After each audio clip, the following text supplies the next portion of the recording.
Bom, pessoal, boa noite. Obrigada pela presença. Eu sempre falo que, assim, é um privilégio ter pessoas, né, participando numa sexta-feira à noite, né? No final da semana, todo mundo já cansado. Então, assim, quem está aqui realmente está interessado, né, e vem para fazer um bate-papo legal com a gente. Então, agradeço muito. Quem está vindo pela primeira vez, espero que goste. Né? Esse vai ser o último Cinepaion desse ano. Para o ano que vem, eu não sei ainda se eu vou continuar com esse projeto, se eu vou começar um outro. Mas aí, se vocês não saírem dos grupos lá que vocês estão dos filmes, vocês vão recebendo notícias, tá bom? E assim, quero agradecer muitíssimo, né, ao meu amigo aí, Zacarias, Jorge Zacarias. A gente está junto aí há muitos anos, na pós-graduação, né, em cursos, vários projetos. Então, Zacarias dispensa apresentações, né, acho que todo mundo que está aqui conhece, deve conhecer os trabalhos dele, mas vou falar um pouquinho dele aqui, tá? Ele é psicólogo, analista e supervisor em clínica, mestre em psicologia escolar, doutor em psicologia social pela USP, analista de data pelo IPAC, a JB e a AP, docente universitário, autor do teste de tipos QATI e coautor das técnicas GOPC e tear de palavras. É pesquisador em tipologia junguiana, psicologia da religião e religiosidade de matriz africana, além de, ele esqueceu de pôr aqui, autor de vários livros super interessantes, tanto no domínio da tipologia quanto da espiritualidade, religiosidade, né, da psicologia e religião. Então, muito obrigada por ter aceitado mais esse convite. Fique bastante à vontade aí. E vamos começar, então, nossa jornada aí. Muito bem. Boa noite para todo mundo. Vamos discutir um pouco a questão do filme, A Viagem de Chihiro. Né? Eu vou talvez ficar um pouco devagar, porque eu estou com uma gripe daquelas, então tenham paciência comigo. Mas vamos brincar um pouco nas ideias, vamos viajar um pouco nos elementos do filme e no enredo que ele traz, né? Começa que o filme todo se passa, é muito curioso, mas ele se passa no mundo dos espíritos. Não é no mundo material que se passa, né? É no mundo que está além do mundo concreto, né? É chamado mundo dos espíritos, ou aqui no caso a gente pode chamar o mundo psíquico também, né? Existe uma similaridade de funcionamento, né? Enquanto fenômeno, o fenômeno do mundo espiritual, como é narrado pelas religiões, e o fenômeno do mundo inconsciente, como é narrado pela psicologia analítica, é semelhante, né? Os nomes são outros, se dá outros nomes, mas a dinâmica dos elementos e das coisas que existem, né? Então, é tudo muito, muito próximo, muito parecido, né? Então, eu vou começar a falar um pouco dos personagens, para depois a gente entrar no enredo da história, né? Então, a Chihiro, né? O nome Chihiro, a gente pode traduzir por 1000 buscas. É uma forma de traduzir este nome, né? 1000 buscas. É uma menina mimada, de 10 anos, né? Então a gente vê o começo da história, o quanto ela é mimada, ela é cheia de senões, ela tem aquela cara feia, emburrada com os pais, emburrada com tudo, enjoada, né? É bem a pré-adolescente ali, né? Cheia de ranzinzices, né? E de mimos. É uma boa ideia, né, para a gente pensar em termos de ego, né? O ego nesse estágio, a gente nesse estágio, né? De saindo de criança para uma idade mais adulta, a gente fica enroscado, fica cheio de intrigas, de senões, não sei o que tal, né? Aí tem o Haku. Haku é aquele menino, né, que aparece. Então, um menino de mais ou menos 15 anos, né? Ele vai ser uma expressão de ânimos na história, né? Ele é um princípio masculino dentro dela, né? Que ela vai encontrar nessa viagem, né? a necessidade desse encontro para poder aumentar as suas dimensões de personalidade, para o ego ampliar o seu caminho. A gente vai ter aí o Baba, que uma tradução próxima seria Velha Senhora, que é quem mais aparece, é a mãe terrível, né? A mãe devoradora, aquela que é a dona da casa de banhos, né? Tem o Kaonashi, que é o espírito sem face, né? Kaonashi, né? É interessante que ele seduz por afeto, né? Ele seduz o tempo todo as pessoas para ser aceito, ser querido, né? Ele ser amado, né? Mas como ele tem uma fome muito grande de carinho, uma fome muito grande de aceitação, ele devora as coisas, né? É aquela pessoa que tem uma fome tão grande de afeto que devora o outro. Ele devora, né? Ele vai ser um aspecto da sombra de Chihiro que vai estar ali presente na história. Vai ter também o Kamaji, que é o velho caldeireiro, né? Interessante que se a gente tem aí o Baba como uma mãe, né? O Kamaji vai ser o pai, a figura paterna, né? Ele é um pai alquimista, na verdade. Ele está ali naquele processo, na fornalha, esquentando a água, preparando os banhos, né, de purificação, preparando os remédios, né? Ele é um alquimista, só que ele é subjugado pela Mãe Terrível. Ele trabalha para ela, é quase como um escravo dela, né? Ele não tem autonomia aí. Uma outra figura que aparece interessante é a Lin, é aquela moça, né, a colega da Chihiro. É uma moça mais madura e esperta. É como se fosse a projeção de um ego ideal, né? Olha, você vai sair dessa condição de menina e chegar nessa condição de jovem, né? Então, a Lin é uma espécie de ego ideal. Onde você tem que chegar? Para onde você tem que ir? Tanto é que a Lin é aquela figura que é boa, mas não é boazinha. Então, ela precisa dar umas puxadas de orelha na Chihiro, ela puxa a orelha. Mas também, quando precisa acolher, ela acolhe. Ela faz os dois movimentos, né, ali. Aparece a Zeniba, que é a irmã gêmea da Yubaba, né? Que vai ser o contraponto. Né? Se a gente pensar no complexo materno como tendo um lado sombrio e luminoso, o lado sombrio é a Yubaba e o lado luminoso vai ser a Zeniba, que é a irmã gêmea, é a mesma coisa. Né? Aí a gente vai ter a representação de uma bruxa e uma fada. Né? Fada madrinha e uma bruxa, mais ou menos a mesma ideia. Né? Então, a Zeniba é uma mãe bondosa, libertadora, né? Carinhosa, cuidadora, e está fora do contexto ali da psique naquele momento. Ela mora no fundo do pântano, né? Ela não está no centro das atenções. Então, não é a dimensão mais ativa do complexo materno no processo da Chihiro. Né? É algo que fica à parte e fica mais excluído do processo. Né? E aí tem os pais da Chihiro, que são muito egocentrados e consumistas, né? Na visão da Chihiro.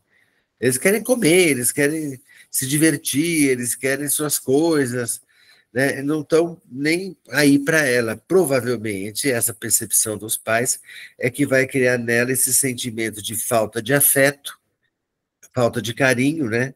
Sentir-se não muito amada por eles, como ela gostaria de ser amada, né? E isso vai criar o Kaunashi, que é o sem face, né? Que quer amor a todo custo, ele se sente mal querido, mal amado e fica querendo esse carinho o tempo todo, engolindo todo mundo. Então, basicamente, os personagens são esses, né? Agora vamos entrar no enredo, na história, né, em si. Então a Chihiro está chateada com a mudança. Começa ela com os pais, ela está muito chateada que vai ter que mudar de casa, vai ter que ir para outro lugar, que não sei o quê, aquela coisa. E ela está marruda ali, né, cheia de mimos. A gente percebe que é aquela criança, ou pré-adolescente, né, irritada, né, que quer as coisas do jeito dela, e mesmo que vem do jeito dela, ela não gosta, aquela que está no conflito de deixar a infância para uma idade mais madura, né? E aí eles chegam lá naquele portal, eles passam o Tori. O Tori é aquele símbolo, né, onde você entra num lugar espiritual, você entra num espaço da espiritualidade, né? Eles estavam de mudança, aí eles entram naquele lugar e tem que atravessar aquele túnel, né? Vão atravessando o túnel e quando chegam do outro lado, eles estão numa gare, né? Numa gare de estação. Eles vão indo pelo túnel, e quando eles chegam no final, é uma gare, né? Uma estação de trem, né? E os pais vão seguindo ali, andando com ela por ali, tal, tal, e não tem ninguém, continua a estação do outro lado, mas não tem nenhum trem ali, né? A gente começa a imaginar já a ideia de que se há um trem, é uma viagem, né? Se há um trem, existe um caminho a ser percorrido. E não é um caminho aleatório, né? Como você fazer uma corrida off-road, aquelas coisas que você vai para o meio do mato. Não, tem trilho, tem um caminho já determinado de processo, está estruturado, né? E aí eles chegam na cidade, está tudo lá meio parado, não tem ninguém, porque ainda não escureceu, né? E eles começam a comer, comer, comer, comer, né? Aquela voracidade consumista, aquela visão que a própria Chihiro tem deles, de ficar comendo o tempo todo, engolir tudo que precisa e vai e tal, né? E aí, nesse movimento, né, onde eles estão comendo tudo, e é interessante que uma vez eu vi uma charge muito engraçada que tinha um casal e uma criança no tempo das cavernas, né? E aí eles estavam dentro da caverna e trouxeram um bicho lá que eles tinham caçado, né?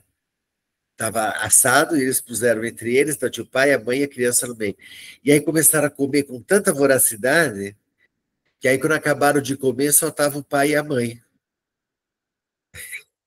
Eles foram tão vorazes que acabaram comendo o filho junto sem perceber, né?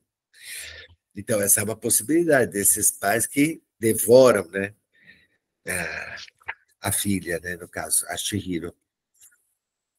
E aí aparece o Haku, que diz que ela tem que voltar, ela não pode ficar lá naquela cidade, né? Só que já está tarde, aí já não dá mais para ela voltar, né? Ficou tarde. E aí, o que acontece? O rio se forma e o lugar onde eles estão tem um rio imenso até chegar na estação por onde eles entraram do outro lado. Quando eles entraram era seco, agora já não é mais, né? Tem um rio enorme ali que separa, né, os mundos. É a mesma ideia, né, de que existe um limite entre o mundo dos vivos e dos mortos, do mundo da consciência para o inconsciente. Tem sempre um limite entre essas coisas, né?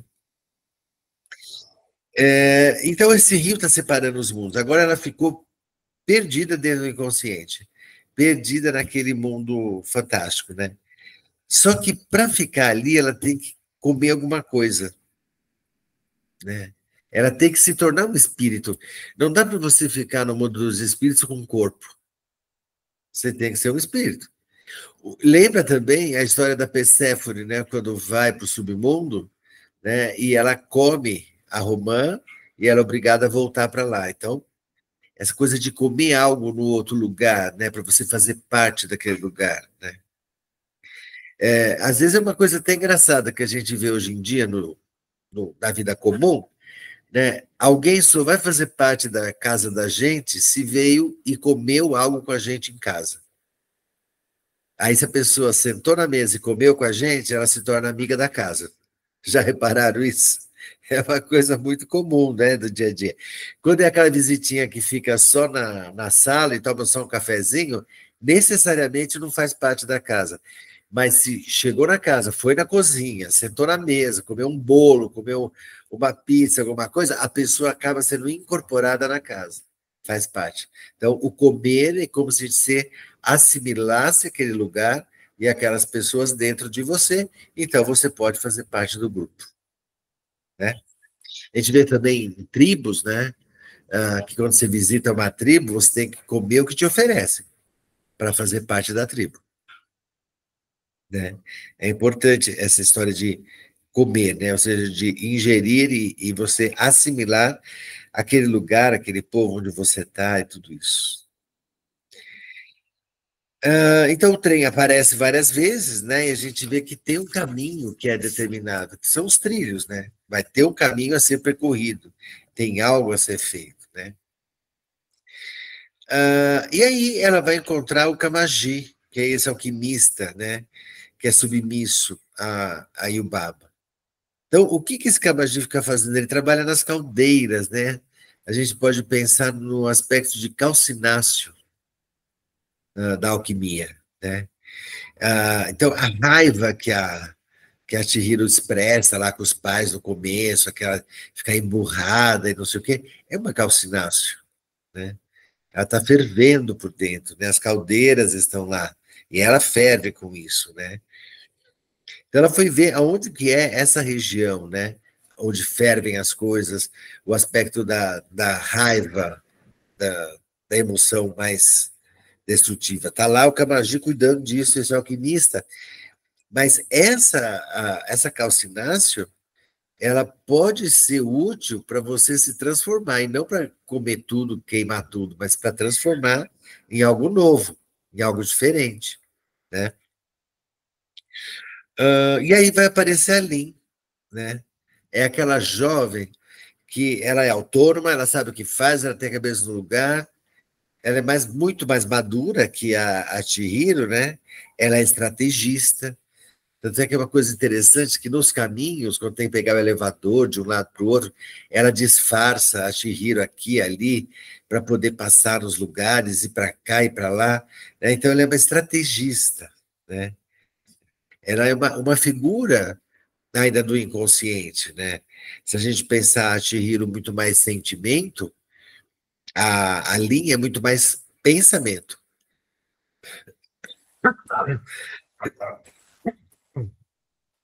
Ela é muito mais estrategista, né? É uma possibilidade de crescimento, né, que a Chihiro tem.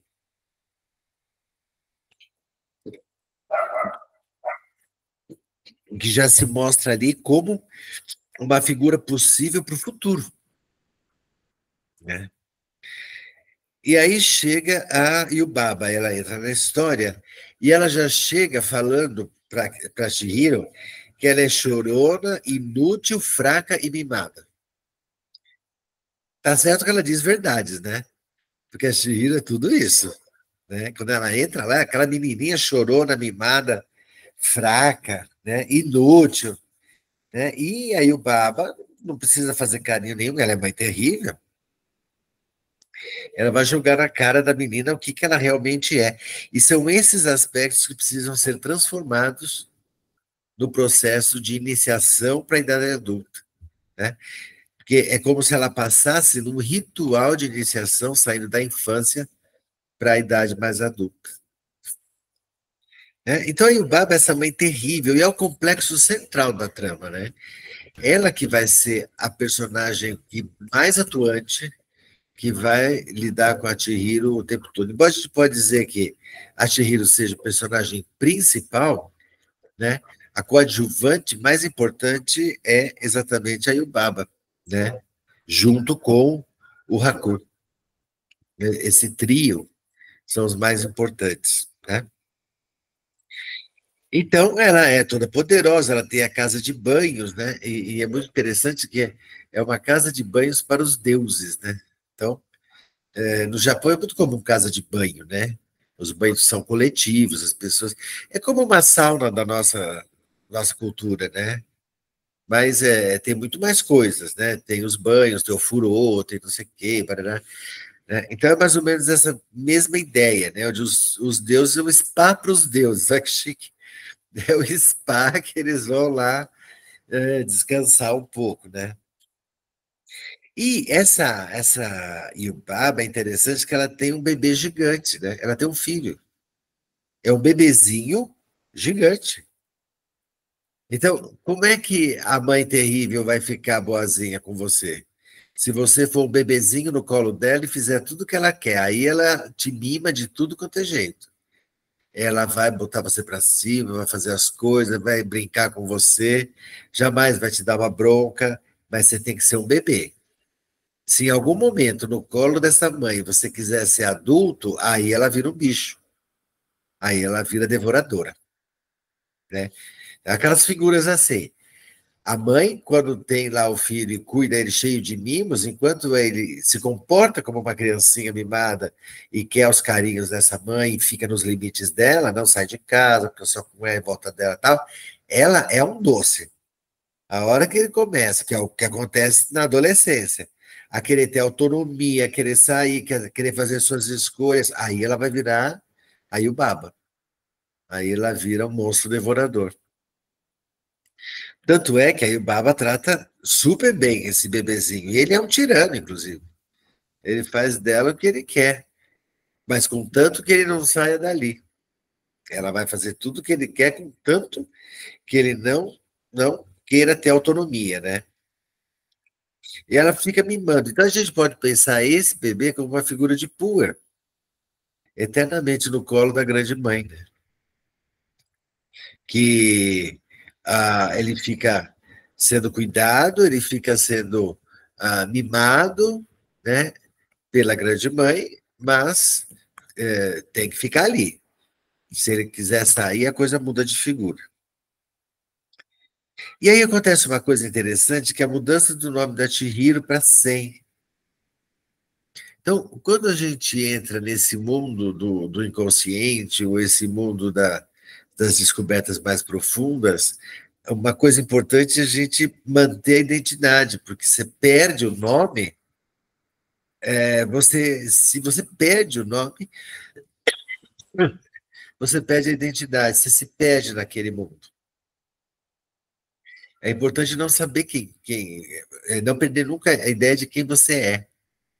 Então você pode ser qualquer coisa. E se você for qualquer coisa, você não vai saber voltar. Então, essa é uma prática que essa grande mãe aqui, a Yubaba, faz. Ela rouba o nome da Chihiro, né, e troca por 100. Ou seja, você vai perder sua identidade aqui. Aqui você vai ficar completamente submissa, completamente entregue à minha vontade. Você vai trabalhar aqui na casa de banho e você, sem o seu nome, você não tem para onde ir, porque sem o nome, você não tem história. Né? Chihiro é um nome que traz uma história. Sem, não tem história nenhuma. Então você não sabe nem para onde voltar, nem o que fazer. Né? Ah, e é uma coisa interessante que a Yubaba, ela se transforma num pássaro e ela também tem um pássaro, né? Aí a gente pode fazer uma aproximação da Yubaba com a Baba Yaga, vocês já ouviram falar? É uma deusa, né? Uma deusa mãe, ela é russa e ela tem os pés de galinha. E aí a gente vai poder entrar nas figuras das mulheres aladas, né? Tem uma colega que fez um trabalho muito bonito, a Vivian Lerner, sobre as mulheres aladas, que elas têm um poder, né? Elas têm todo esse poder de voo, né? Esse poder transcendente, que pode ser positivo ou negativo, né? Então, a Baba Yaga, ela tem esse poder todo, mas ela pode ser destrutiva, né? Assim como as górgonas, não é? Assim como as Yamil Chorongá também, né? As Yamil Chorongá, elas são as grandes mães terríveis, né? Que do começo da criação do mundo, né? Tem um mito com Oxóssi, onde elas mandam um pássaro da morte para acabar com o reino, né? Então, esse aspecto da asa da Yubaba é muito próximo da Baba Yaga, da Yamil Chorongá, das górgonas, que tem essas asas também que são terríveis, né? E aí, a situação vai andando, a Chihiro encontra um bilhete com o seu verdadeiro nome. Ou seja, é importante você ter alguma relação para a sua história, você ter um contato com a sua história quando faz essa viagem. Por exemplo, nas tribos xamânicas, quando o xamã fazia viagem, né, espiritual, ele entrava na mata, né, em espírito. Às vezes entrava de fato, mas quando fazia viagem espiritual, principalmente, era esse mundo do inconsciente, essa mata à noite, é uma mata escura, né, que é muito perigosa. Então ele tinha que ir acompanhado com um animal de poder. Né? Então esse xamã tinha que ter encontrado seu animal de poder, e o animal de poder acompanha ele nessa mata, porque é o animal que vai trazer ele de volta, para ele não se perder na mata. Ele precisa de uma companhia para fazer essa viagem. Né? A gente pode pensar também naquela viagem do Dante, que vai do inferno, purgatório, o Virgílio acompanha ele. É importante ter uma companhia para entrar. Na prática clínica, quando o cliente vai entrando nesse campo mais do inconsciente, via sonhos, via imagens, qualquer coisa, a gente vai sendo o guia também, o guia externo, né? Além dele ter um guia interno, um psicopompo, né? Numa tradição religiosa, você sempre tem um guia também, né? Ou você tem um padre que te acompanha, ou um pastor, ou você tem um pai de santo, ou você tem um médium, um mentor, alguém te acompanha nesse processo, né? E geralmente são duas pessoas, né? Uma pessoa física, que é, por exemplo, o médium lá do centro que você vai, e o guia espiritual, o seu guia espiritual que acompanha você. Ou o padre, que é o concreto, e o anjo da guarda que acompanha você na viagem também interior. Então, é muito parecido, né? Essa viagem aí. E precisa ter, então, esse caminho para não perder a identidade, né? Você precisa saber como voltar para casa, né? Aí o Camachi, que entrou, ela que fez ele entrar, né, no spa, lá na casa de banho, e aí ele começa a expressar aquela fome dele, uma fome de atenção sombria, né? Então ele compra o afeto. Ele sai com um monte de ouro, né? Falando, olha aqui, ouro para você e tal, para comprar o afeto das pessoas, né? Só que é um ouro falso, é um ouro que não tem verdade, ele se dissolve depois, né? Não é verdadeiro. Não tem valor ali naquela compra, né? É só uma sedução pela ganância para conseguir o afeto. Né? Isso a gente vê o tempo todo, né? As pessoas que dão afeto para os outros em troca de alguma coisa valiosa, né? Que no final das contas não vale nada. A gente vê isso acontecer muito, né? Pessoas que se envolvem com outras pessoas por conta de uma busca, às vezes material, né? E que depois não tem nada disso. É aí o Kamagi vai se mostrando esse aspecto sombrio que tem fome de carinho, fome de amor e sai devorando, comprando, seduzindo o tempo todo, né? Então, aí essa sombra sai comprando os afetos, né? E é a hora que o complexo ah, materno, devorador, torna-se violento. Porque esse Kamagi também tem um aspecto do materno devorador, porque ele começa a comer todo mundo. Ele vai devorando, né? Então ele tem também essa característica. Mas aí, saindo do Kamagi, vai aparecer na história o Deus fedido. É muito interessante. Né? Aí chega o Deus fedido. Né? Quem é o Deus fedido, não sei o quê. Ninguém sabe quem que é, né? Nem a Yubaba sabe. Aí o Deus fedido chega, vai lá se aproximando, todo mundo tem nojo dele. Ele é desprezado, né? Ele é desprezado, ele é apodrecido, né? O autor do filme, ele diz que fez uma referência a uma dragagem de um rio lá na cidade dele, né? Então, é, tirando todas as coisas que tinham no rio, tinha até bicicleta no rio, tinha um monte de coisa, sabe uma bicicleta, né? Desse Deus fedido, né? Então, é como se ele viesse do mais pantanoso, do mais podre, do mais terrível de tudo isso, né? Mas, depois que ele toma o banho, né, depois que tem um outro processo alquímico aqui, que é a solúcio, né, ele vai se mostrar como um velho sábio. Então, se há uma figura de self na história, é esse Deus fedido. Ele é uma imagem de self, né? Que traz um remédio. E é muito interessante, né? Às vezes a gente vem tão assim, ah, apodrecido, né? As emoções são tão apodrecidas, tão, a gente está tão machucado, tão terrivelmente espizinhado, renegado e tudo isso. E a gente faz uma bela de uma catarse, chora até não poder mais, que é a solution, né? A gente toma esse banho de emoções e chora bastante, né? Depois que tudo isso passa, se aquieta um pouco, dá a impressão que vem uma voz interior lá do fundo que traz a sabedoria e traz o remédio. É muito curioso quando a gente passa esse processo catártico de chorar, de tristeza, de que a gente está um lixo, que a gente está uma porcaria, depois que passa esse momento, vem uma sabedoria do self, né? Reestruturando a psique da gente. E é isso que acontece, ele traz o remédio, né? E aí o Kamashi tem tanta fome de atenção que devora quem ele seduz, né? Ah, e esqueci de falar que também esse Deus fedido, quando ele se liberta, ele sai como um dragão, né? Ele é um dragão alado, ele voa, né? Muito bonito. É muito parecido com também o Haku, que também depois vai virar esse dragão, né?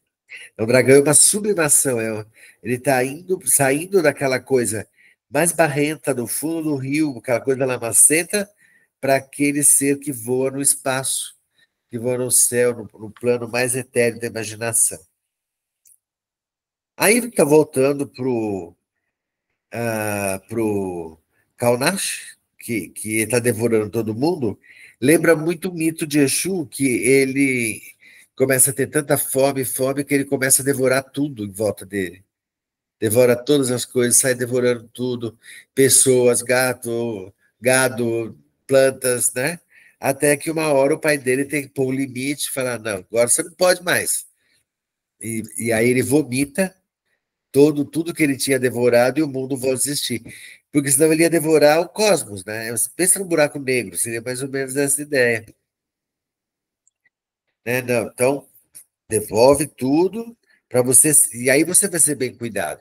Então, você vai ser alimentado primeiro antes de todo mundo, para não precisar comer todas as coisas, né? Que é a regra que foi colocada para Exu, né? E aí, a Chihiro vai encontrar o bebê e ele está lá pedindo atenção, né?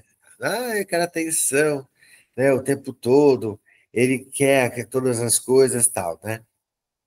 E tem um bilhete, né? Que está ali presente, um bilhete que sai voando, que é da Zeniba, esse bilhete. Quem é a Zeniba que aparece aí, né? É a irmã gêmea da Yubaba. Então, ela tem uma irmã gêmea, ela tem um contraponto, né, que é um oposto, inclusive, de comportamento dela, né? Porque ela era. A Yubaba é maldosa, devoradora, aquela coisa toda, e a Zeniba não, é o contrário, é o oposto. E o que ela faz? Ela transforma o bebê, né, e o pássaro.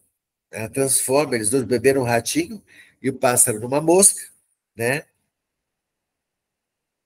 E aí o Haku está doente, né? Porque ele foi enfeitiçado. Ele sofreu o feitiço e ela está pensando que o feitiço foi da Zeniba, né? E aí ela foi cuidar. Então, olha que interessante.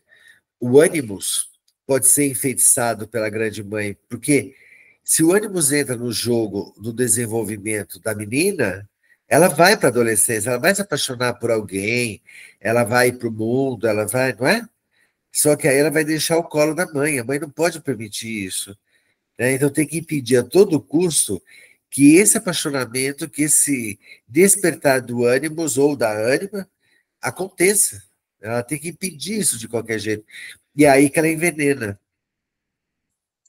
Às vezes tem frases muito simples, por exemplo, a mãe que fala para a menina assim, menina jovenzinha, né? Olha, não vai na onda dos meninos não, porque nenhum homem presta. Isso é um envenenamento, não é?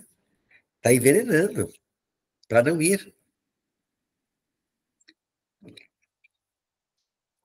Porque ela sabe que se a menina se apaixona, ela vai entrar na adolescência, ela vai deixar de ser criancinha mimada, ela vai ir para o mundo, né? Então a Chihiro pega exatamente o remédio que o Deus fedido deu para ela e dá um pedaço para o Haku. Ou seja, o remédio do self. Vamos reestruturar isso aqui. Vamos curar essa ferida que a grande mãe negativa criou, essa mãe devoradora criou, né? Então, ela dá o remédio para o Haku, e aí ele vai ficar lá com o pai alquimista, né? Ela fica, o menino, o Haku fica junto com o Kamaji, porque ele está se recuperando do veneno, né? Então, muito interessante, um veneno dado pela grande mãe negativa, que tem, então, um remédio que vai ter que fazer efeito ao lado do pai alquimista. Então, o princípio é como se, vamos ver esse ânimos que foi tão envenenado pelo princípio materno, vamos olhar ele a partir de um viés do paterno, um paterno transformador, que é o Kamaji, né? Para restaurar essa visão, né? É como se dissesse assim, se a menina virasse para mim e falasse assim, não, não é que todo homem não presta, não. Tem uns que não prestam, mas tem uns que são gente boa. É um remédio, né? Que está pegando o aspecto positivo do pai, que é o Kamaji, né? Aí, então, ele cospe o veneno, quando ele toma o remédio, e aí o Kamaji dá para ela uma viagem de trem, né? Uma passagem de trem, porque ela deve ir até o fundo do pântano para resolver essa questão. O fundo do pântano lembra muito a ideia de Nanamburucu, né? A grande mãe do pântano, a deusa avó, a deusa mais antiga, né?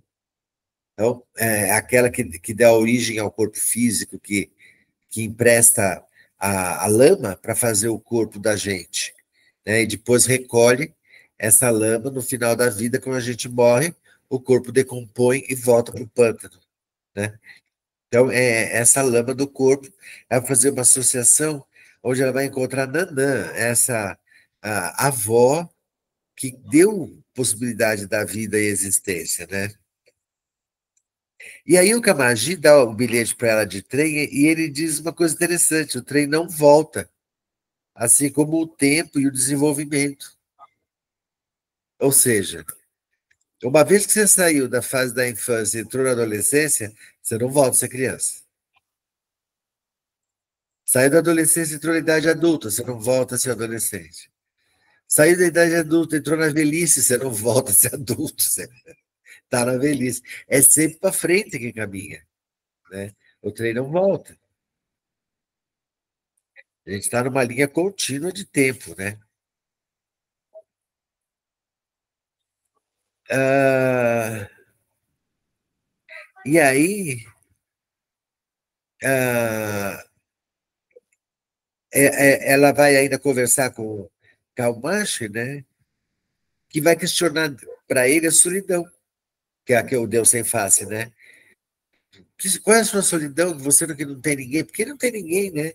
Ele é depressivo, ele anda sempre ali se arrastando, sozinho, procurando alguém que goste dele. Então, a Chihiro vai questionar ele sobre essa solidão. Que solidão é essa? O que está acontecendo? Você não sente carinho de ninguém, você não é acolhido, não é amado por ninguém. Vamos entender isso, vamos trazer isso. É como meio que faz um processo terapêutico com o próprio conteúdo sombrio dela. Né? Olha, vamos entender essa sombra que se sente abandonada, né? E aí, então, que ela dá o remédio para o Calmache, o remédio que é do self, E aí ele vomita tudo que ele engoliu, né? Aí ele vai pôr para fora todas as coisas que ele engoliu. É mais ou menos até semelhante, a gente pode aproximar uma pessoa que tem compulsão alimentar para segurar a ansiedade. Come, come, come para segurar a ansiedade. Nunca, a ansiedade nunca vai ser contida pela comida. A comida contém fome, isso sim, mas a ansiedade não. Então, essa falta de carinho, essa falta de pertinência, de aceitação que o sem face tem, não é comendo que ele vai encontrar isso, né? Então, tanto é que ela dá esse remédio e aí ele vomita tudo que ele engoliu, saem todas as pessoas que ele já tinha devorado e tudo, porque não é assim, né? Ah, uma coisa importante, né, no caso desses, qual é a tua verdadeira fome? Não é de comida. Fome de quê? Né? Qual é a ansiedade que propôs essa fome? O que que traz essa fome? É outro questionamento, né? Aí a Chihiro vai para a estação com o bebê que está transformado num rato e o pássaro que é uma mosca, e mais o sem face, né? Então eles pegam aquele trem, que aliás é lindinho, uma graça aquele trem, eu achei muito bonito. Ele vai andando pela água, né? É muito bonito aquele trem. E vários fantasmas vão andando no trem, né? Não sei se vocês percebem. Os fantasmas que vão entrando, saindo, tará, e ela tem que ir até o fim da estação, até o fim da linha, né? É lá para dentro do pântano, né? Onde ela vai encontrar a irmã, né, da Yubaba. Aí, então ela anda tudo isso e vai com o trem, e nesse meio tempo, a Yubaba percebe que perdeu o bebê, né? E aí ela fica brava com isso. Onde está meu bebê? Não sei o quê, né? E ela fica com toda aquela coisa terrível de onde está o bebê e tal, tal, tal. E aí no pântano, é muito interessante, quando ela desce no pântano, tem uma lanterna na estrada, né? Isso é interessante. Sempre que você está no caminho que a alma leva, o caminho de individuação, o caminho que você deve seguir, você sempre tem um indicador, sempre tem um guia. Sempre tem alguém que vai te dizer para onde você deve ir. Às vezes é uma sincronicidade. Você está assim, pensando que caminho, de repente cai na tua mão um livro, vem uma frase em algum lugar, você vê uma cena na TV. Ah, pode ser uma sincronicidade dessas, pode ser um sonho, pode ser alguém que te fale alguma coisa, né? Que dá para você a dica de onde você deve ir. Então, esse poste, né, que tem essa lamparina, ele já está esperando eles lá na porta, na porta da estação, lá na saída da estação, da plataforma, e vai conduzir ela por todo o caminho até chegar a, lá na casa onde ela precisa, na casa da Zeniba, né? E aí, chega lá, a Zeniba tá esperando, né, ela, e explica que o feitiço, que o Haku estava, aquele feitiço que ele cuspiu depois que ele tomou o remédio, foi a Ibaba que pôs, não foi a Zeniba. Ou seja, foi a mãe terrível que pôs o veneno para que essa possibilidade de ânimos não pudesse, não pudesse ir adiante, não pudesse se manifestar, né? Então, é como se a Yubaba quisesse a dominação de todo o conteúdo possível, dominar toda a psique. O complexo paterno é escravo dela, o ânimos ela está envenenando, ela está contendo. Então, pensa num complexo materno negativo, né, ativado no inconsciente da menina e dominando tudo. Que é bem isso, né? E aí é interessante que a Zeniba acolhe o sem face, né? Acolhe o calmacho. Né? Agora ele é querido, ele tem um lugar para ele ficar. Agora ele tem uma família, ela acolhe ele. Não, vem cá, fica comigo. Né? Vou acolher esse seu medo, essa sua dificuldade, esse sentir-se rejeitado. Fica comigo aqui. né? Os outros voltam, mas ela fica com ele, né? E aí, olha que interessante, eles voltam, né? Mas voltam como? Não é de trem, porque o trem só vem. Ela volta no dragão, né? Voando. Eles voltam em cima desse dragão, né? E aí ele se mostra quem é esse dragão, né? É o próprio Haku restaurado, né? Só que aí ele já foi, a imagem do ônibus já foi resgatada do envenenamento dessa grande mãe terrível e ele se torna humano, possível, né? E leva ele para os pais. E aí ele lembra o verdadeiro nome dele, né? Corraco, né? Ela lembra o nome, ela que lembra o nome para ele, né? Corraco, Corraco. E ele também ganha autonomia e não está mais preso na dominação dessa grande mãe, né? Podia ser qualquer outro nome, tá? Poderia ser, por exemplo, Tristão, poderia ser, como é aquele outro? Romeu, qualquer um desses nomes das histórias, né, do, do idealizado, do valor idealizado do outro, né? E aí ela não chamaria Chihiro, chamaria a Julieta, né? Se eles chamassem Romeu. Mas tem essas histórias em vários contos, né? E aí o Baba diz assim, bom, você vai embora então daqui, só que para você levar os seus pais, você tem que responder uma questão. Qual desses porcos aqui são os seus pais? Uma situação diferente. É mais ou menos como se a Chihiro tivesse que responder a questão da esfinge. Decifra-me ou devoro-te, né? E aí ela, surpreendentemente, percebe que os pais estão ali, que eles já foram, né? E aí quebra o contrato, né, que ela fez com a Yubaba, ela está livre, ela se despede do Raco, e ele diz uma coisa muito interessante, ele diz que vai reencontrá-la no futuro. Aqui ela está com 10 anos.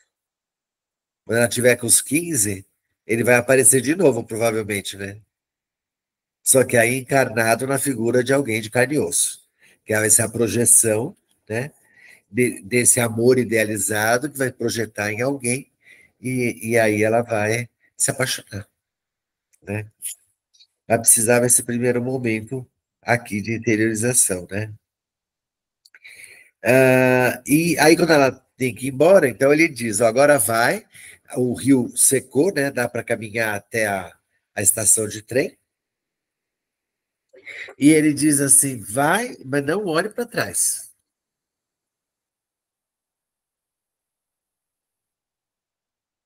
Isso é uma coisa muito recorrente nas histórias, né? Por exemplo, quando Sodoma e Gomorra está sendo destruída pelo fogo divino, e Ló, sai Ló, a mulher e as duas filhas, né? E aí Deus diz: não olhe para trás, saia da cidade e vai andando, né? E a mulher de Ló estava assustada com as coisas, olhou para trás e virou uma estátua de sal. Lembra da história? Né? Tem Eurídice também, né? Ah, ele estava tirando como é que é o nome dele? Orfeu. Orfeu tirando a Eurídice lá no mundo dos mortos, Hades consentiu e disse para ele assim: só que você não pode olhar para trás. E aí eles estavam saindo lá, e a Eurídice, você não olha para mim, você não me ama, você não me quer, né? Aí ele se encheu, olhou para ela voltou para o mundo dos mortos. Você não podia olhar para trás. Então tem muitas histórias onde, se você está saindo de uma situação, não olhe para trás. Siga em frente. Né? Você não pode se arrepender do caminho que está fazendo. Não pode olhar. Assim como, no caso aqui da Chihiro, não olhe para a vida infantil enquanto dependência infantil, os medos infantis. Né? Vá para a vida adulta, vai em frente. Né? Vá sempre em frente. E aí é uma possibilidade dela amadurecer, dela crescer, dela passar para a vida. Tanto é que eles saem, né, enquanto os pais, não olha para trás enquanto está passando aquele túnel, e aí eles chegam de novo no Tori, que é a porta de entrada e porta de saída. O carro está todo sujo, tem um monte de folha. Dá a impressão que eles passaram um tempão lá dentro, né? Mas talvez, teoricamente, seja só uma noite, um sonho. Talvez um sonho de uma noite de verão, sei lá, né? E aí ele segue, o filme acaba aí. Mas aí tem uma cena muito legal no final do filme, que é a música que é cantada, né? Essa música é muito bonita, né? Então, eu tenho aqui uma tradução livre, eu vou ler para vocês a letra dessa música, que é cantada no final. Vocês lembram, né? Que canta aquela música bonita no final. Diz assim: em algum lugar, uma voz chama, nas profundezas do meu coração. Continue sonhando os seus sonhos. Nunca os deixe partir. Por que falar de sua tristeza ou dos tristes pesares da vida? Deixa esses mesmos lábios cantarem uma linda canção para você. Deixa eu trocar de óculos.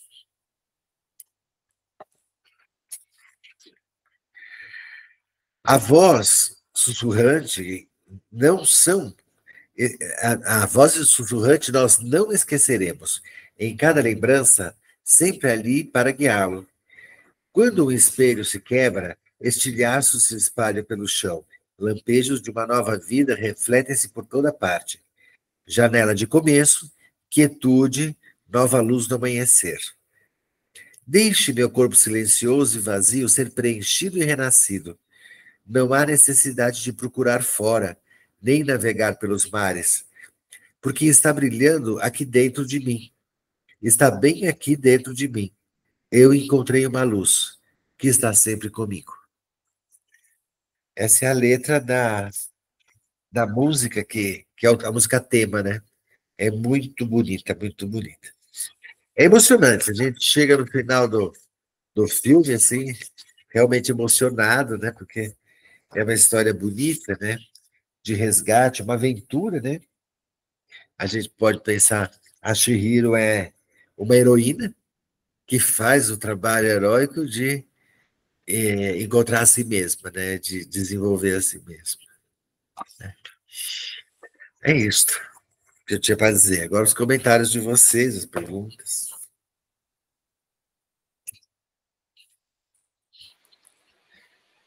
Que lindo, né? Que fechamento. Muito bonito. Muito bom. Tinha algumas questões aqui também no chat, mas se o pessoal quiser retomar. Quer fazer a sequência do chat primeiro? Eu queria falar uma coisa. Cadê você? Eu.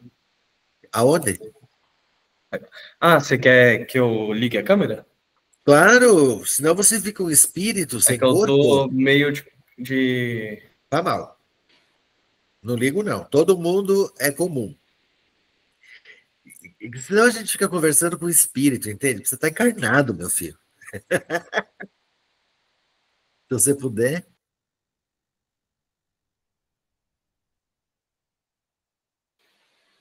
Tem que baixar.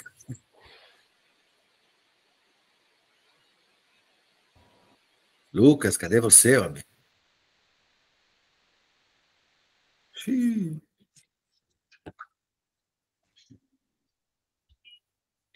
Foi pentear o cabelo. Posso fazer uma pergunta? Pode. Enquanto o Lucas volta? Pode. Eu queria fazer a pergunta sobre o complexo materno, né? Quando você fala sobre o complexo materno negativo, né? Eu sempre fico na dúvida do complexo materno negativo, do complexo materno positivo, né? O complexo materno negativo, o complexo materno positivo tem a ver com a superproteção, tem a ver com excessos, e o negativo tem a ver com a falta, é isso? Não, pensa assim. Ah, Pensa uma mãe que tem leite demais e vai cuidar demais da criança, e vai dar leite para a criança beber, e bebe leite, desgraçado, vai bebendo leite. Então, super cuidado, isso é super proteção, certo? O que, que vai acontecer? A criança sufoca com esse leite, não vai para frente. Agora, pensa uma mãe que não tem leite, a teta seca, né? O que, que vai acontecer? Ela vai morrer de fome. Também, de todo jeito, não é bom, certo? Então, os dois aspectos da mãe terrível, a que protege demais ou que abandona, tanto faz. Qual que seria o aspecto da mãe positiva? Aquela que cata a criança, está com fome, está na hora de mamar, vem cá. Põe no peito, dá o leite, mamou, agora vai brincar. Não vai ficar aqui, não. Vai brincar. Agora que der fome de novo, te dou leite de novo. Sabe? Aquilo que mais ou menos o Winnicott vai chamar de mãe suficientemente boa. É boa na medida, né? Tem leite a hora que precisa, mas não fica entuchando leite até não aguentar mais, né? E também tem leite, não está seca. Então, alimenta na medida, né? Isso geralmente as mães fazem, né? Pega a criança, põe para comer, para fazer alguma coisa, e agora vai lá brincar com as suas coisas. Não é assim que fazem? Então, essa é a mãe adequada. É a mãe boa, entende? Aquela que dá carinho quando precisa. Aí a criança foi lá brincar, se machucou, ela acolhe, faz um curativo. Pronto, passou, agora continua brincando, não fica preso no meu colo. Isso é um devorar, entendeu? Não sei se eu expliquei. A Yubaba é a mãe terrível do complexo materno negativo? Complexo materno negativo, ela engole, ela devora todo mundo, ela escraviza, ela oprime, não deixa ninguém sair do colo. O único que ela trata bem é o bebezão. Então, quer dizer, para você ser tratado bem por ela, tem que ser um bebezão. Ela tem ou não tem leite, professor? Ela teria...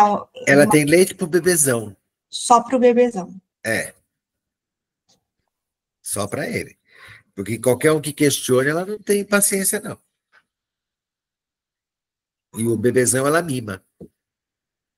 Percebe? É nesse aspecto. Já a Zeniba é mãe boa. Ela acolhe, brinca, faz tudo, mas não quer dominar ninguém.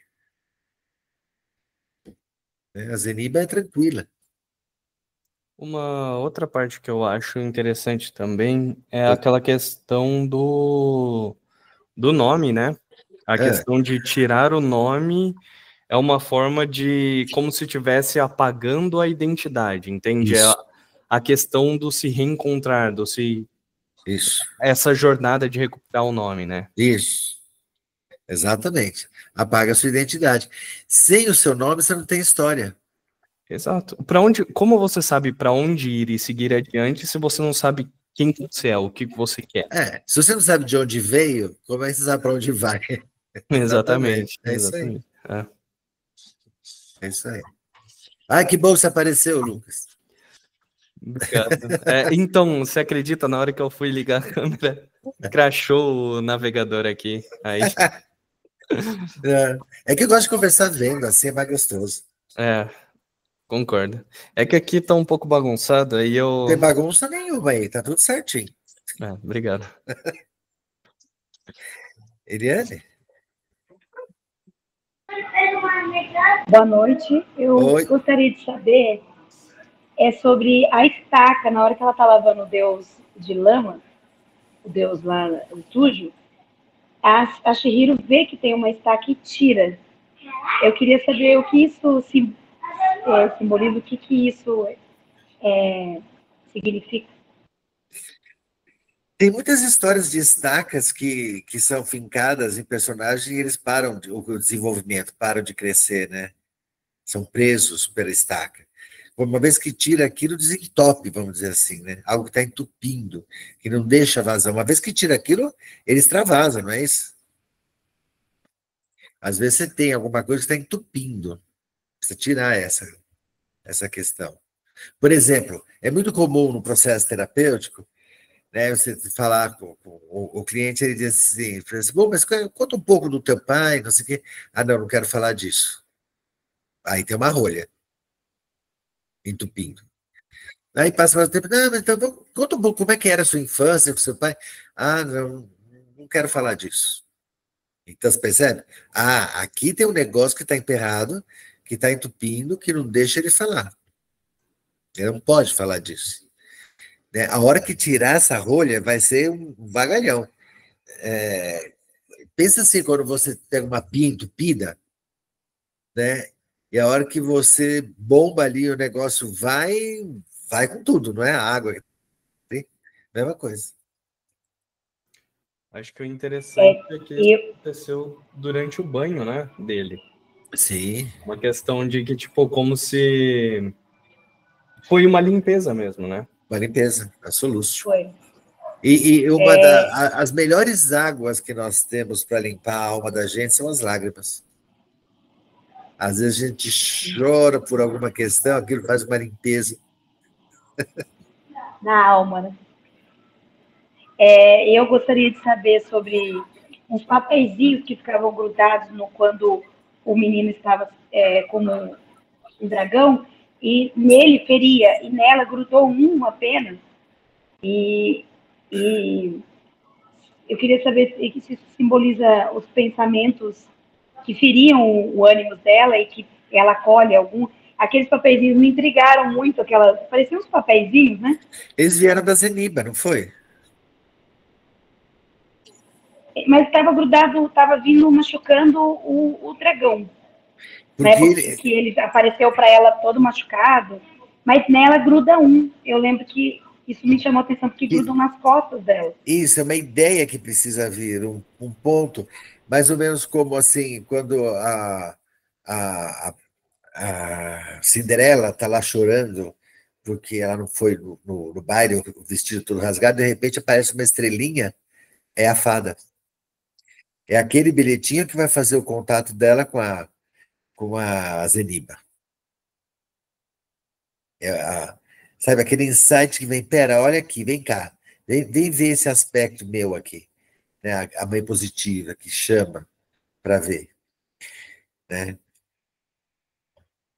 Porque os bilhetinhos estavam fazendo mal pro Haku, porque ele estava envenenado. Se ele não tivesse envenenado, não faria mal nenhum. Entendi. Eu achei que ele era o Ouroboros. Eu achei que ele tinha a ver com aquele significado do Ouroboros, quando ele aparece. Depois que eu vi que depois ele volta a ser um menino de novo. É o menino. Meio ferido. É o menino. É interessante que os dois dragões são masculinos. É ele e o Deus Fedido. Então aí a gente vê uma coisa interessante, né? Do arquétipo do pai, né? Do grande pai, é que vai ser elaborado a figura de Ânimos. Ânimos é elaborado a partir do arquétipo do pai, enquanto a ânima é elaborada a partir da mãe. Núbia. Oi, Jorge, boa noite. Eu estava pensando naquele aspecto do lacinho de cabelo, né? Porque os amigos que ela constrói no caminho ali tecem esse lacinho e ela leva, coloca no cabelo como uma forma de proteção e no finalzinho dá uma ênfase, né? Do filme ele brilha assim, né? Sim. Você acha que tem como que você lê assim esse símbolo mesmo, esse laço, essas relações que ela formou? Laços, bem isso, laços. Né? Os afetos que a gente desenvolve no caminho de crescimento. Né? Tem gente que traz amigos da infância até a maturidade. São laços. Ainda mais esses forjados na trajetória mais difícil, assim, né? Sim, sem dúvida. Uhum. Tem gente que chega na idade madura e ainda tem amigo que era lá do primário, que não sei o quê. Uhum. Uhum. Que legal.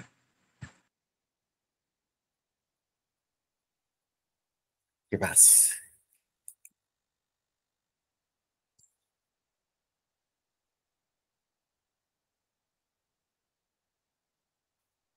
Sila. Eu achei muito, muito bonita a sua fala que o Haku vai encontrar com ela mais tarde, né?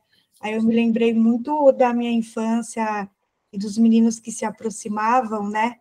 E que a gente encontra mais tarde, mas que, na verdade, já faz uma ponte, né? Parece que faz uma ponte, que faz um elo para a vida futura, né? Achei bonito e lembrei da Wendy do Peter Pan.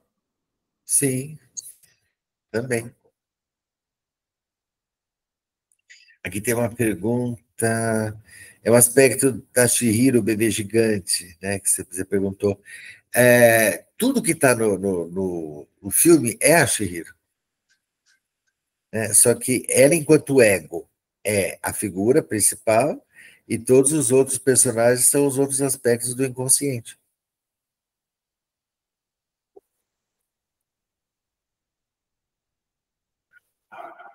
E a luz do poste lembra a carta do eremita? Lembra a carta do eremita. E quem que é o eremita?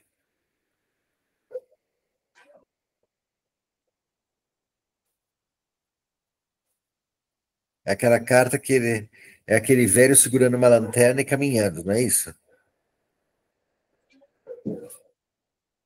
Quem tem quem tem a lanterna e fica caminhando? São Longuinho. Verdade. É São Longuinho que vai em busca do corpo dele. Por isso que é o santo protetor quando você perde alguma coisa, São Longuinho. Tem a ver com a história pessoal dele, né? Longinos.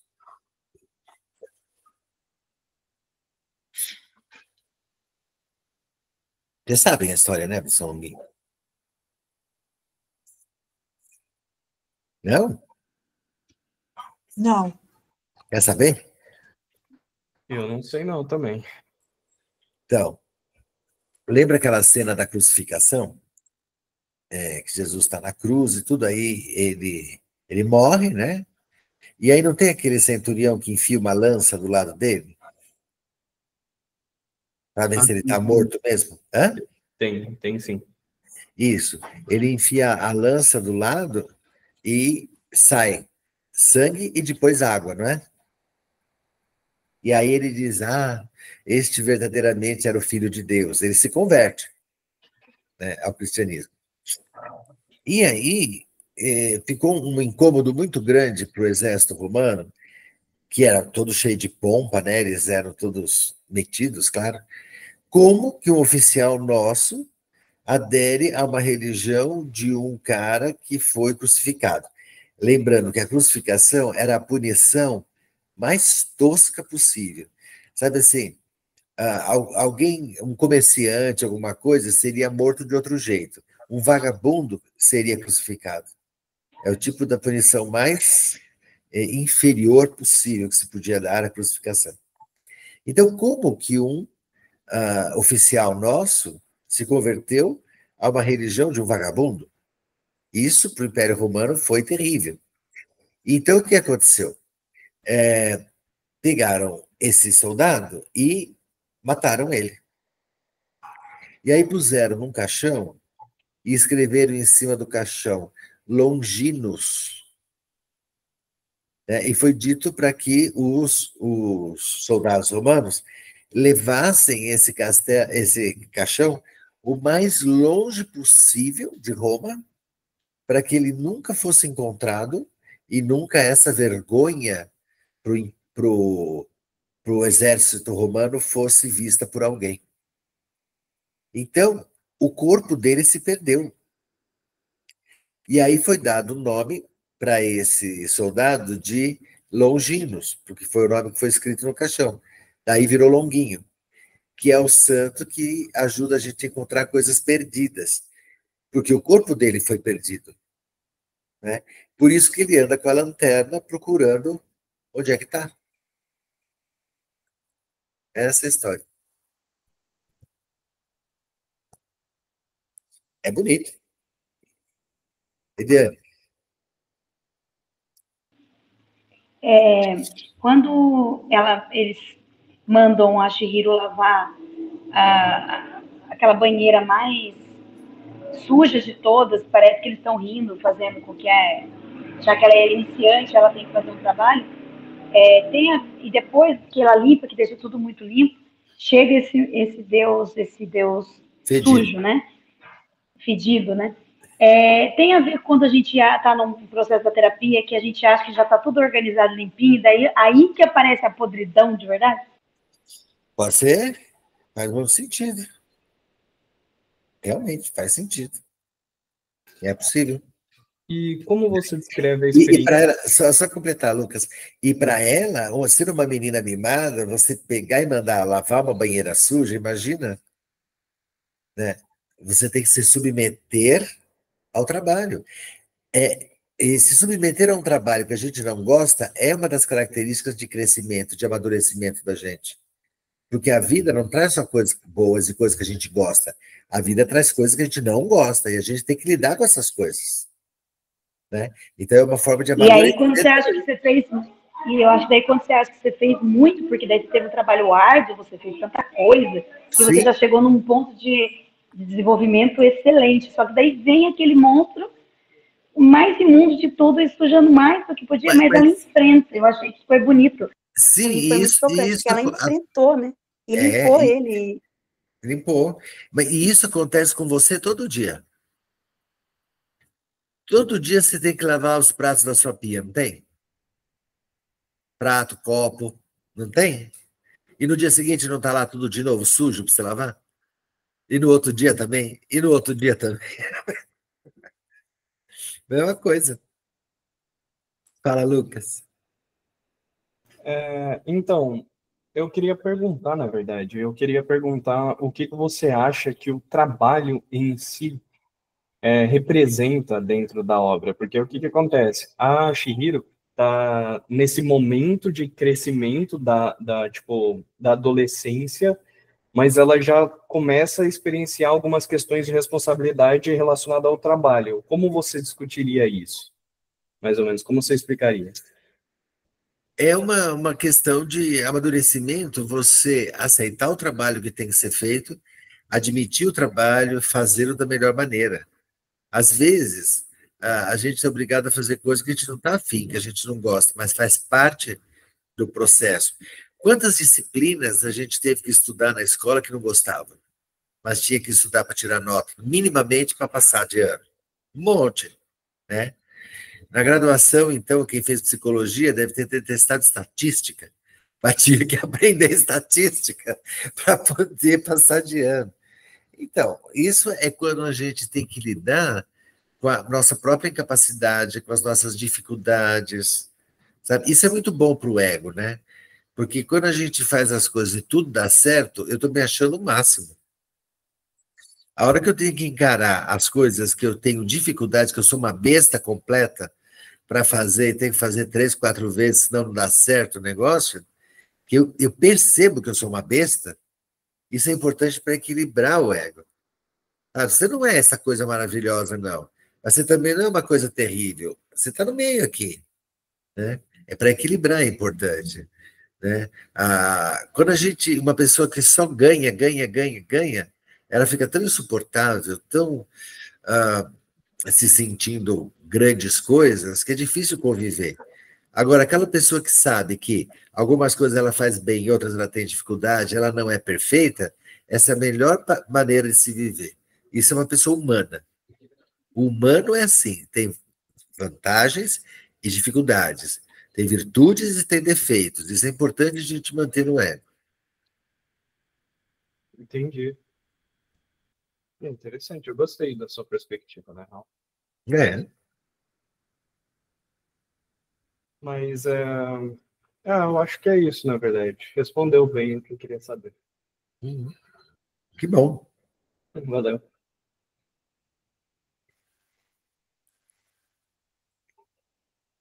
Mais comentários?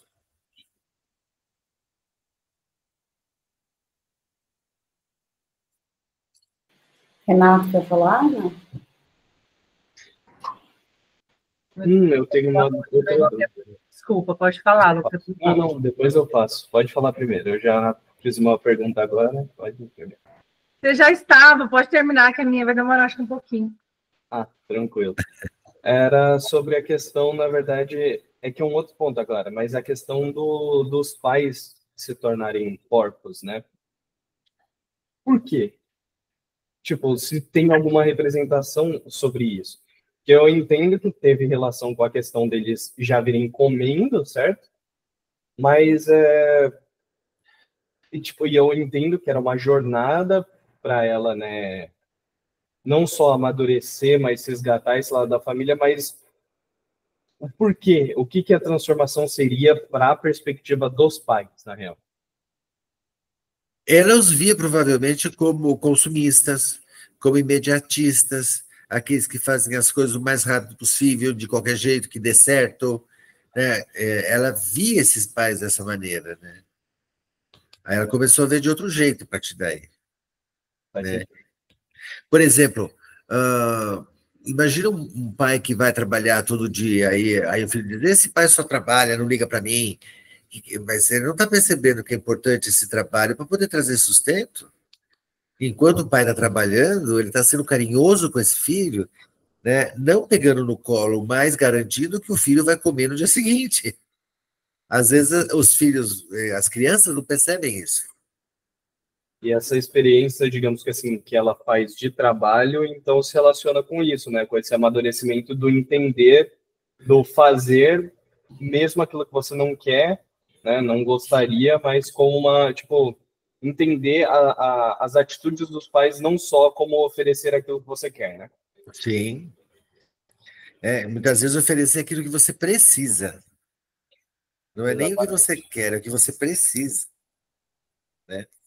Então, pensando, né, no desenvolvimento, quanto tempo a gente leva para achar um emprego que a gente gosta? Nossa, é tempo? Às vezes no começo a gente começa a trabalhar numa coisa, faz um estágio, faz não sei o quê, um lugar que não gosta, o que tá, mas a gente precisa ganhar experiência e dinheiro. Tudo bem, vamos se submeter com resiliência ao início do processo. Conforme o tempo vai passando, você vai ganhando experiência, habilidades e tal, aí você vai poder escolher outros trabalhos e a coisa vai melhorando. Mas a gente tem que começar, às vezes, de baixo. Com certeza, né? Tem como sempre você começar já ganhando muito, ter uma super condição, não é realista, né, para a realidade da maior parte das pessoas. Não, uma vez um rapaz veio me procurar, dizer que ele estava com dificuldade de arrumar emprego, e ele dizia, não, porque eu fiz PhD não sei onde, fiz não sei o quê, estudei fora, estudei em Boston, estudei não sei o quê, bababá, e eu estou procurando um emprego na área, que eu não lembro mais qual que era, e eu quero um emprego para ganhar 10 mil reais.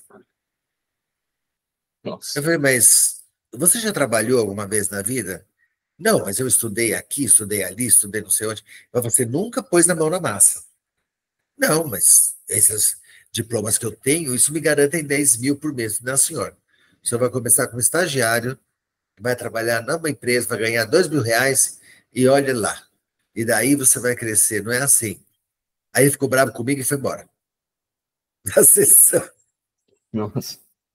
Mas é verdade. Né? Por mais que você tenha diploma disso, daqueles, você nunca trabalhou, você nunca pôs a mão na massa para ver como é, você não tem experiência prática, você tem conhecimento teórico. Não vou dizer que é impossível uma pessoa se deparar com uma situação onde comece ganhando muito, mas não dá para você esperar que isso aconteça, né? Não, a não ser que você vá trabalhar na empresa do teu pai, aí sim. Exato. Aí você vai ser office boy ganhando 10 mil reais por mês. Aí tudo bem. Aliás, o pai que faz isso é uma besta, desculpa falar. Mas você vem trabalhar aqui né? Você vem trabalhar aqui na minha empresa, vai ser office boy, você vai ganhar 1.000 reais por mês. Ah, mas eu sou seu filho, e daí? Qual o problema? Aqui você é meu funcionário. É importante isso. Senão não amadurece. É interessante, né? Porque os pais ficam fora da jornada dela mesmo, né? Porque tem que ficar, ela está crescendo, né? Sim. Então, ela chega com eles, mas ali no início eles já se separam, né? Os pais concretos. Porque aí a mãe fica aí o baba e o pai é o camagi. Então são figuras arquetípicas, não concretas. Renata, fala aí, senão a gente vai falando. Boa noite, gente. Cheguei atrasada, desculpa. Agradecer muito hoje, né? Porque a Rosana está fazendo esse trabalho do filme, está sendo muito bom para a gente discutir aqui a questão da psicologia junguiana. Eu não sou junguiana especializada, sou curiosa, xereta, né, Rosana? Eu, Eliane. E, Zacarias, muito obrigada mesmo, porque eu uso sempre o Quati. Ajuda demais, né? E você estava falando aqui, eu sou bem curiosa, bem pesquiso, né? E eu fiquei pensando nas fases da Nigredo, Albedo e Rubedo. Então, eu tive a sensação que ela passou por essas 3 fases aí, né? Nessa parte da escuridão, dos porcos, eu acho que representa bem a Nigredo. Depois tem a parte mais espiritual da purificação, que daí vem a parte do albedo, e daí depois a integração, o renascimento, né? Uma nova fase seria a fase da paixão, né? Que é da Rubedo. Eu não sei se eu interpretei certinho. Perfeito. Gostaria que você comentasse perfeito. Porque eu faço de xeretice mesmo. Não, tá perfeito. Sou investigadora. Ela chega toda perdida, né? Naquela escuridão interna, naquela bagunça toda. Aí começa a ter o albedo, né? Principalmente quem vai conduzir o albedo é o Deus Fedido e o Camagi, né? Que dá a passagem de trem, né? Tudo isso ainda é o albedo, até que ela encontra a Zeniba, e aí quando ela tem esse encontro profundo com o Haku, aí é que é o final do processo. Eu sempre lembro disso, porque eu acho que estou sempre passando por esses processos. Diversas vezes. Então, eu também gostei, você falou da transmutação também, né? Porque eu acho que isso aí é algo que também está faltando, né? Nós estamos encontrando adaptabilidade, assim, flexibilidade para transformar a realidade, né? E, como você falou, a pessoa não tem experiência. Hoje eles não estão querendo ter experiência, né? As pessoas estão querendo ligar a câmera e sair falando qualquer coisa, como se fosse, já nasceu sabendo tudo aquilo lá, inventa um monte de coisa e vira coach. Esses dias perguntaram para mim, o que você acha do coach? Eu falei, depende, se a pessoa tiver muita experiência, pode ser útil. Pode ser ótimo, né? No caso, a minha cabeleireira, ela pode ser uma coach, foi professora de várias empresas, enfim. Agora, uma pessoa que não tem experiência nenhuma, como que vai fazer, né? Aí virou todo mundo terapeuta holístico, lá. Então, assim, eu acho que o conhecimento é construído mesmo, muito tempo, o processo do caminhar é muito longo. Eu acho que a gente está sempre passando por essas fases, sempre, assim, para poder renascer. Eu falo que quando morre uma fase para mim, parece até estranho, porque quando eu vejo a pessoa, parece que não é nada, eu não sinto nada, assim. E eu choro tudo, choro, quase morro, né? Eu falo, gente, parece que eu morri mesmo. E aí eu renasço, assim, parece que a pessoa faz parte da minha história, mas não mexe mais comigo, não me afeta mais. Isso é para tudo, assim. Para trabalho, é para relacionamentos, né? Eu falo que você tem que eliminar todas as dívidas emocionais, porque daí você pode renascer sempre. Meu nome é Renata, que é renascida. E aí você falou do nome, eu achei extremamente importante, porque eu gosto do meu nome, e eu acho que os nomes, acho não, foi o que você falou, e é isso mesmo, né? Acho não. Ele traz uma força muito grande para as pessoas, né? Às vezes eu estou em algum lugar assim, no posto de gasolina, algum lugar que eu estou esperando, eu vejo que a pessoa meio assim, meio abatida, eu pergunto o nome da pessoa, eu vou lá e pesquiso o nome da pessoa, falo, como que você sabe qual é o significado do seu nome?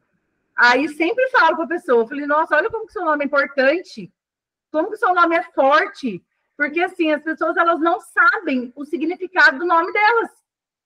E todos os nomes têm um significado, tem uma origem, os nomes, os sobrenomes, né?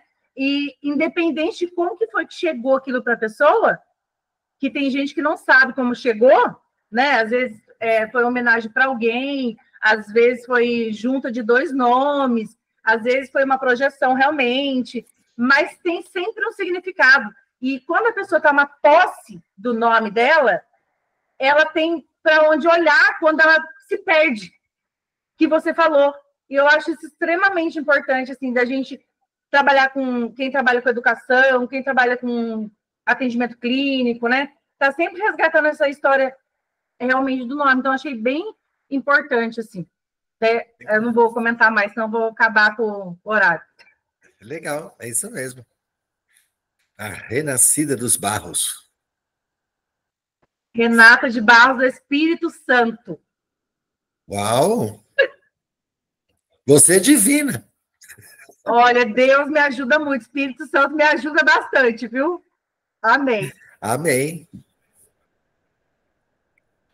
Eliane, quer falar? Lá quando ela chega aonde fica o senhor lá que é o alquímico lá, ela quer ficar lá para trabalhar, eles falam, não, aqui você não pode, aqui você não pode. E aí sai aquelas formiguinhas, parece umas aranhinhas.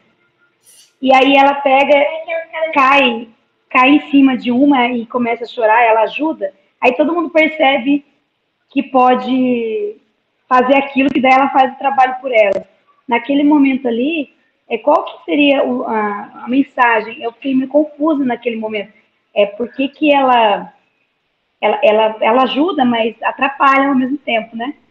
Como seria isso para um processo de desenvolvimento pessoal? Se você tem uma criança que está fazendo uma prova, e você se apieda dela e faz a prova por ela, e ela tira 10, o que você acha? Você ajudou ou não?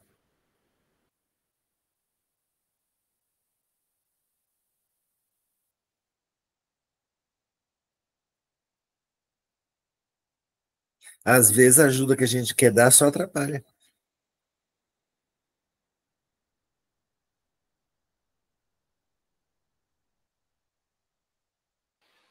Fantástico, né? Não é? É isso aí. Não sei se a gente pode... Acho que a Priscila quer fazer uma colocação. Acho que a gente, depois a Priscila, pode ir encerrando, né? Professora, eu queria perguntar das asas, né, dos aspectos da asa, porque os dragões, eles têm asas, né, e tem a sublimácio, mas as grandes mães também têm asas, né, a Ziamis, a grande mãe terrível, né, tem a ver com sublimácio também? Sim, os anjos também têm. As asas te levam para um plano superior, né? Um plano mais espiritual, um plano que está no além. E você vai ter, mesmo nesse campo do além, asas positivas e asas negativas. Aquelas figuras de arcanjos têm asas, né? Nas artes. Mas se você vê algumas figuras de Lúcifer, ele também tem asa. Não é só coisa boa que tem asa, coisa ruim também tem. Né? O Drácula vira um morcego. Ele tem asa. Sim, ele caiu, mas continua com as asas. Pensa que não? Continua com asas. Inclusive, uma das iconografias que fazem do Lúcifer com asa, ele põe asa de morcego e não asa de pássaro. Né? Então, depende. Eu esqueço que o Lúcifer é um anjo de luz, ele é o mais bonito de todos. Não é feio, não. Então, você vai ter asas como esse poder de ir para um plano mais amplo, um plano mais profundo do inconsciente, mais espiritual, que tem esse dom, né, de voar, coisas positivas ou negativas, tanto faz. Tá? Perfeito. Lucas. Então, tem uma coisa que eu queria puxar de volta, que eu não lembro quem que falou, mas era justamente trazendo essa perspectiva de novo da questão do nome, mas agora fazendo uma comparação com a questão da psicologia, tipo, a ideia de recuperar o nome lembra muito com a ideia da tomada de consciência. Porque, por exemplo, quando você vai trabalhar questões dos seus pacientes durante a clínica, etc., vem muito aquilo de que a pessoa, às vezes, faz coisas que não percebe. Então, trazer para a consciência para que a pessoa possa trabalhar. Você dar nome para aquilo que você precisa lidar e enfrentar, entende? Sim, aí é discriminar as coisas. Dar nome para discriminar. Sim. Nesse sentido. Pra você poder trabalhar, para você poder entender toda a ideia de tomada de consciência, eu acho que é isso, no geral, né? Pra você dar nome àquilo que antes estava inconsciente, né? Digamos que assim. Que não era percebido. Pensa que a pessoa é uma sopa de legumes. Sopa? Sopa de legumes. Certo. Aí está tudo misturado. Aí você tem que identificar o que tem na sopa. Tem cenoura, tem batata, tem mandioquinha, tem couve. Saber o que tem lá dentro. Sim, a questão de trazer do subconsciente, né? Do inconsciente para o consciente seria você organizar essas ideias que estão embaralhadas. Isso, discriminando cada coisa. Sim. Renata? Na verdade, quero pedir uma autorização para usar sua frase que você falou sobre que a água que mais nos lava são as nossas lágrimas. Ué? Eu sabia se fosse postar e escrever seu nome. Pode. Ué? Eu achei muito bonito, muito importante. A água que lava as almas é a lágrima. Né? Só para pedir autorização. Lava as nossas almas. Pode pôr. Obrigada. E para alguém, fico feliz. Não, muito lindo, né? Bem, sim, faz todo sentido. E eu acredito que a gente precisava normalizar um pouco mais as lágrimas, né? Porque é visto ainda como uma coisa muito ruim, né? Socialmente, as lágrimas ainda são vistas como uma pessoa fraca emocionalmente e que a pessoa não consegue controlar suas emoções, é que a gente sabe que não controla mesmo, a gente só gerencia, né? Então, assim, a gente vai nem entrar nisso. Só que eu acho que é tão saudável, né? É claro que só o choro constante já é preocupante, mas aí se a gente lembrar da Nigredo também, a gente pensa que também é uma fase, que a pessoa precisa passar para ela passar para outra fase, né? Então, eu não vejo nenhum problema. Eu venho de uma família muito emocional, assim, né? E para mim isso é muito tranquilo, é como rir. Então, chorar para a gente é como rir. A gente se emociona, beija, abraça, ri, chora, tudo legal. Sim. Só que as pessoas acham estranho, né? Que é uma coisa, assim, como se fosse uma coisa ruim. Eu falo, gente, chorar é tão normal quanto rir. Sim. E ainda é visto como uma coisa muito ruim. Tem gente que está virando uma pedra e não sorri, não chora, né? Assim, fica duro. E daí nós estamos numa sociedade cheia de sintomas, a psicossomática, assim, bem, as crianças todas patologizando, porque engole o choro, não chora, que nanã, e aí nós estamos ficando cada dia mais doentes por conta de não ter essa lágrima que pode sair, que quando a gente nasce, é a nossa primeira comunicação com o mundo, né? Que é através do choro, né? Então, como que faz? Pois é. Só que no Instagram você tem que estar sempre poderosa e rindo. Então, pois é. E daí eu não tô nada. Eu posto lá minha mãe que partiu, que eu entrei na Nigredo lá. Tô nem azul. Aliás, mas eu acho que dá para complementar esse pensamento também. Tipo, embora o chorar seja importante, existe também o outro lado, do que às vezes a pessoa não toma a atitude e se mantém naquele ciclo do só chorar, né? Então, mas acho que a gente está falando da vitimização, né, Lucas? Não, sim, claro. Mas eu quis só complementar, não estou negando o que você trouxe, pelo contrário, eu acho que sim, existe aquela questão de que muita gente vê a fraqueza no choro, mas tem outras pessoas que vão para o completo oposto, né? E usam do choro como uma forma de não mudar, que poderia ser o que poderia ter acontecido com a Chihiro, se em vez dela ter tomado a iniciativa e ter trabalhado as questões que ela trabalhou se ela ficasse naquele processo também. Porque isso é uma coisa que também acontece, né? Existe esse equilíbrio, né? O choro, ele vem como se fosse, tipo, aquele respiro, aquela... Como é que eu posso dizer? Tipo, ele extravasa, eu não sei... eu esqueci o termo correto que a psicanálise às vezes traz, mas é, tipo, aquele sentimento... Isso, catarse, isso catarse. Mesmo. Mas depois da catarse tem que vir outras coisas, né? Sim. Me lembra aquele versículo... Chorar com os que choram e se alegrar com os que se alegram. A gente tem as duas coisas acontecendo na vida. Chora, alegre, é assim. Agora, não usar, como o Lucas falou, não usar isso como um sistema de defesa de entrar em contato com outras coisas importantes, né? Ficar só chorando ou ficar só rindo, né? Não.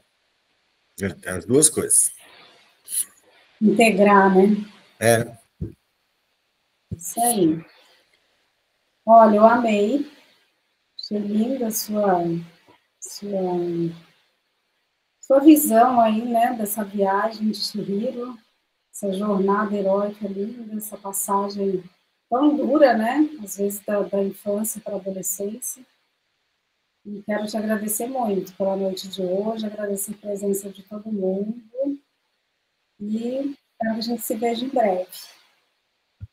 Muito obrigado, agradeço o convite, agradeço vocês estarem aqui. E o nosso papo foi muito gostoso. Obrigado pelo carinho de vocês. Boa noite para todos e até a próxima. Noite, gente. Beijo para vocês. Bom fim de semana.